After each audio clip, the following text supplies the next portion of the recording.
بسم اللہ الرحمن الرحیم۔ ناظرین، بیوی سے ہم بستری کب تک جائز ہے اور حمل کے دوران ہم بستری کرنا کیسا ہے، یہ جاننے کے لیے آج کی ہماری اس ویڈیو کو مکمل ضرور دیکھیے گا۔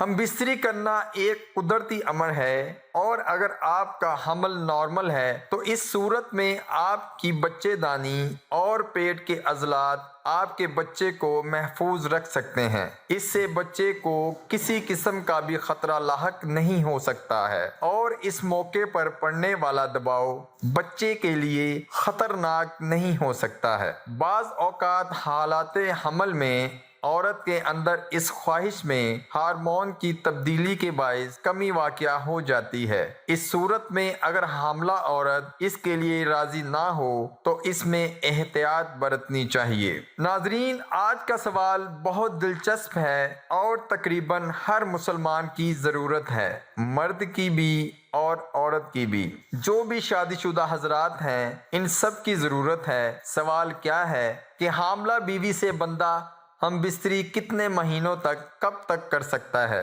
ظاہر ہے 9 مہینے 10 دن کا ایک لمبا دورانیہ ہے۔ اس وقت تک ایک مرد کا یا ایک بیوی کا اتنا عرصہ برداشت کرنا، اپنی خواہش پر صبر کرنا، یہ بہت مشکل ہوتا ہے۔ سوال ہمارے پاس یہ ہے کہ حاملہ عورت سے ہم بستری کتنے مہینوں تک ایک خاوند کر سکتا ہے؟ تو جواب بڑی توجہ کے ساتھ سنیے گا۔ پہلے تو یہ بات سمجھنا ہوگی کہ کن کن صورتوں میں اسلام کے اندر ہم بستری کرنا منع ہے۔ پہلی چیز ہے حیض کے دوران، جس کی کم سے کم مدت ہے 3 دن، زیادہ سے زیادہ مدت ہے 10 دن۔ ان 3 سے 10 دنوں کے دوران آپ ہم بستری نہیں کر سکتے۔ اپنی حلال بیوی کے ساتھ قرآن نے منع کر دیا۔ قرآن نے کہا کہ وہ سوال کرتے ہیں نبی کریم صلی اللہ علیہ وآلہ وسلم سے کہ حیض کے بارے میں، تو اللہ کے قرآن نے جواب دیا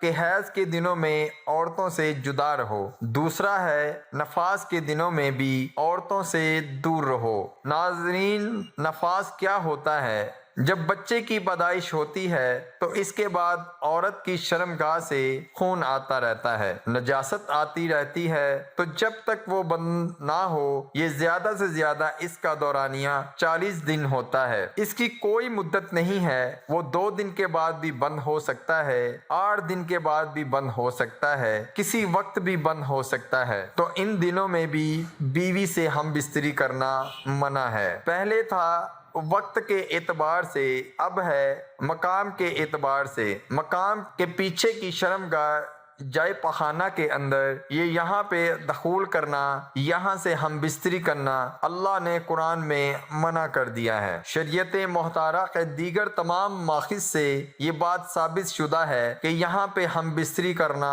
دخول کرنا حرام ہے۔ اس سے بچنا ہوگا، یہ اللہ کی بہت بڑی ناراضگی والا عمل ہے، لہٰذا اس سے بچنا ہوگا۔ اللہ کا قرآن کہتا ہے کہ تمہاری بیویاں تمہاری کھیتی ہیں، تم جہاں سے چاہو آؤ، لیکن کہاں کہاں آؤ؟ حرث کے اندر، یعنی کھیتی کے اندر۔ کھیتی وہ ہوتی ہے جس کے اندر بیج ڈالا جاتا ہے تو بیج اگتا ہے۔ غالب امکان یہی ہوتا ہے، کوئی بیماری لگ جائے، کوئی اور مسئلہ بن جائے تو وہ الگ بات ہے، لیکن کھیت وہاں سے اگتا ہے جہاں کھیتی کے اندر بیج ڈالا جاتا ہے۔ تو بیج کی جگہ حرث ہے، جس کو کہا گیا ہے وہ آگے کی شرمگاہ بیوی کی ہے، پیچھے کی نہیں ہے، وہ جائے پخانہ ہے، جائے نجاست ہے، اس سے بچنا ہوگا۔ تو بات کرتے ہیں کہ کب تک ہم اس کے ساتھ ہم بستری کر سکتے ہیں، تو جواب بڑی توجہ سے سنیے گا۔ شریعت محترمہ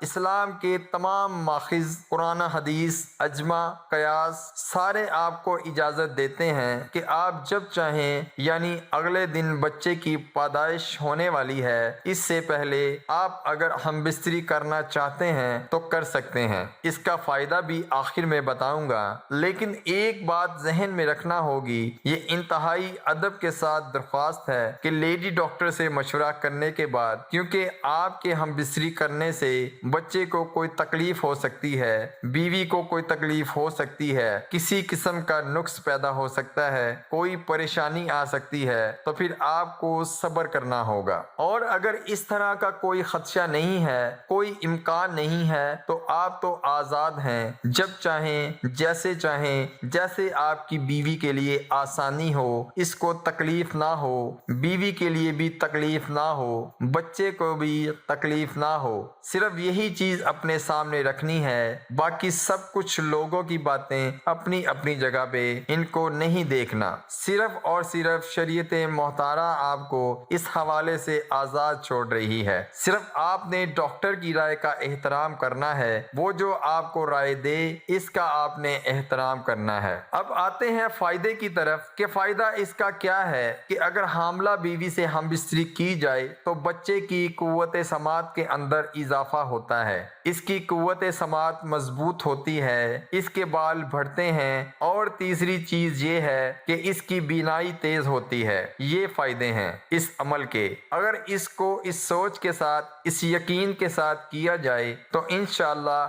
یہ فائدہ حاصل ہوگا۔ اور ظاہر ہے خواہش تو پوری کرنی ہے، انسان کو اللہ نے پیدا کیا ہے، اس کے سامان بھی پیدا کیے ہیں، خواہش کو پورا کرنے کے حلال طریقے سے بندہ پورا کر رہا ہے تو اس پہ کوئی پابندی نہیں ہے۔ ناظرین، میں دعا کرتا ہوں کہ اللہ تعالی ہمیں اسلام کے احکامات پر عمل کرنے کی توفیق عطا فرمائے، آمین ثم آمین۔ میں امید کرتا ہوں کہ آج کی ہماری ویڈیو آپ کو ضرور پسند آئی ہوگی۔ ہمارے چینل کو ضرور سبسکرائب کریں۔ ناظرین، کمنٹ میں باکس میں ایک بار اللہ کا نام ضرور ٹائپ کریں۔ اللہ آپ سب کا حامی و ناصر ہو۔ اپنا بہت سارا خیال رکھیے۔ السلام علیکم۔